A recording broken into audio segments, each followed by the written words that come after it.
علیکم ورحمۃ اللہ وبرکاتہ۔ بسم اللہ الرحمن الرحیم۔ الحمد للہ رب العالمین، الصلاۃ والسلام علی خاتم الانبیاء والمرسلین وعلی آلہ وصحبہ اجمعین، اما بعد۔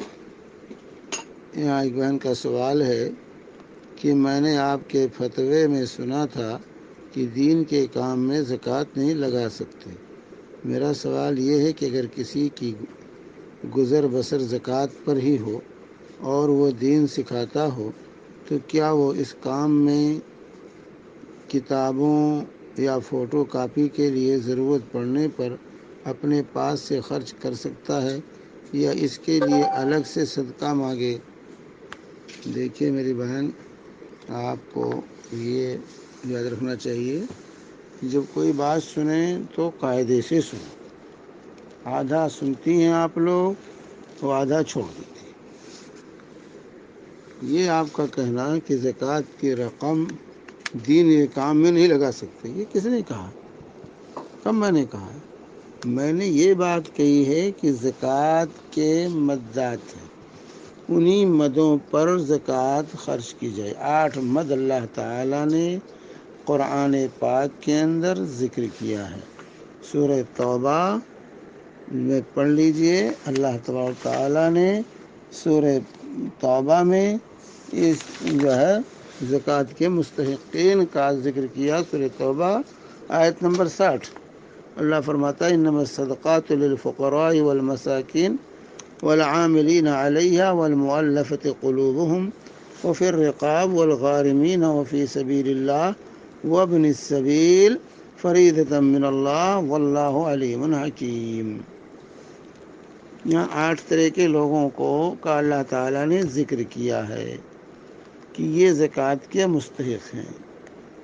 زکوٰۃ کس کے لیے ہے؟ فقیر کے لیے نمبر 1، مسکین کے لیے نمبر 2، عاملین علیہ جو زکوٰۃ جو ہے محکمے میں شعبے میں کام کرتے ہیں، زکوٰۃ وصول کر کے لاتے ہیں، ان کی تنخواہ، والمؤلفۃ قلوبہم تالیف قلب جو نئے نئے مسلمان ہوئے ہیں ان کو اسلام پر ثابت قدم رکھنے کے لیے، یا اسی طرح جو اسلام سے قریب آ چکے ہیں ان کو اسلام میں داخل کرنے کے لیے تالیف قلب، وفی الرقاب اور گردن آزاد کرانے کے لیے، یعنی غلام ہے اور وہ آزادی چاہتا ہے، اپنے آقا سے آزاد ہونا چاہتا ہے، قسط وار معاملہ کر لیا ہے تو اس کا تعاون کیے تاکہ اپنی قیمت اپنے آقا کو دے کر آزاد ہو جائے۔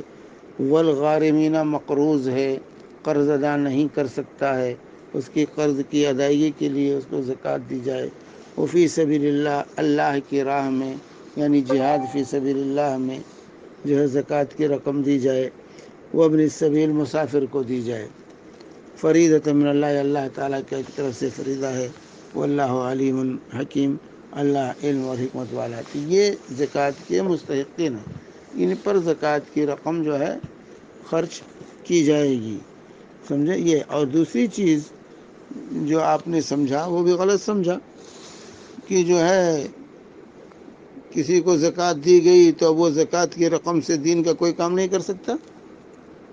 بھئی جس کو زکوٰۃ دی گئی ہے وہ اس کا مال ہے، وہ اپنی ضرورت کے مطابق جہاں چاہے خرچ کرے۔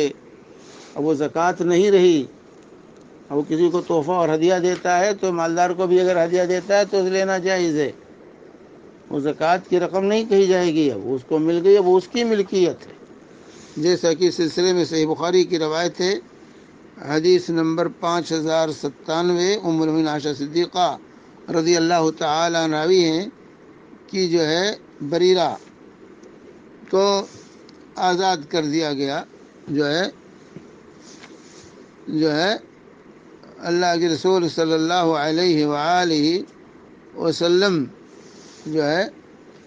زکوٰۃ آپ پر حرام تھی، رسول پاک صلی اللہ علیہ وسلم کے لیے اور آپ کے آل کے لیے، تو کہتی ہیں بریرہ یہ رسول پاک صلی اللہ علیہ وسلم گھر میں داخل ہوئے اور دیکھا تو ہانڈی چڑھی ہوئی ہے اور اللہ کے نبی صلی اللہ علیہ وآلہ وسلم جو ہے کھانے کی خواہش آپ کو پیدا ہوئی تو آپ کو روٹی اور جو ہے سالن دیا گیا گھر میں سے، تو اللہ کے نبی صلی اللہ علیہ وسلم نے ہانڈی کی طرف اشارہ کر کے کہا کہ بھئی اس ہانڈی میں کیا پک رہا ہے؟ تو کہا گیا گوشت پک رہا ہے جو بریرہ کو صدقے میں ملا ہے، کسی نے صدقہ دیا ہے بریرہ کو، تو اور آپ تو صدقہ کھا نہیں سکتے، تو اللہ کے نبی صلی اللہ علیہ وسلم نے کیا فرمایا؟ علیہا صدقہ ولنا ہدیہ، بریرہ کے لیے تو یہ صدقہ ہے لیکن میرے لیے بریرہ کی طرف سے یہ ہدیہ ہوگا۔ تو فقیر کو، محتاج کو، مستحق کے زکوٰۃ کو زکوٰۃ کی رقم مل گئی، اب وہ اس کا مال ہے، اب وہ جس کو چاہے دے، جہاں چاہے خرچ کرے، یہ نہیں کہ زکوٰۃ کی رقم ہے اس میں نہیں خرچ کریں گے اس میں نہیں خرچ کریں گے، تب وہ کہاں خرچ کرے گا بیچارہ؟ زکوٰۃ جب فقیر کو، مسکین کو، مستحق کے زکوٰۃ کو دے دی گئی تو اب وہ اس کی ملکیت ہے، وہ اپنی جس ضرورت میں چاہے خرچ کرے۔ جیسے یہاں نبی کریم صلی اللہ علیہ وسلم پر صدقہ و زکوٰۃ یہ حرام، لیکن بریرہ کو صدقے میں گوشت ملا، پک رہا تھا، اللہ کے وسلم نے فرمایا یہ بریرہ کو لوگوں نے صدقہ دیا ہے نا، بریرہ کی طرف سے میرے لیے ہدیہ ہے، لاؤ۔ تو یہ جو آپ نے کہا کہ وہ اس سے یہ نہ خریدے وہ نہ خریدے، یہ کہاں سے آپ نے سمجھ لیا ہے؟ جس کو رقم آپ نے دے دی اس کی ملکیت ہے، زکوٰۃ جس کو دے دی اس کی ملکیت ہے، وہ جس طرح چاہے وہ اس میں تصرف کرے۔ وصلی اللہ علیہ نبینا محمد وعلی آلہ وصحبہ وسلم۔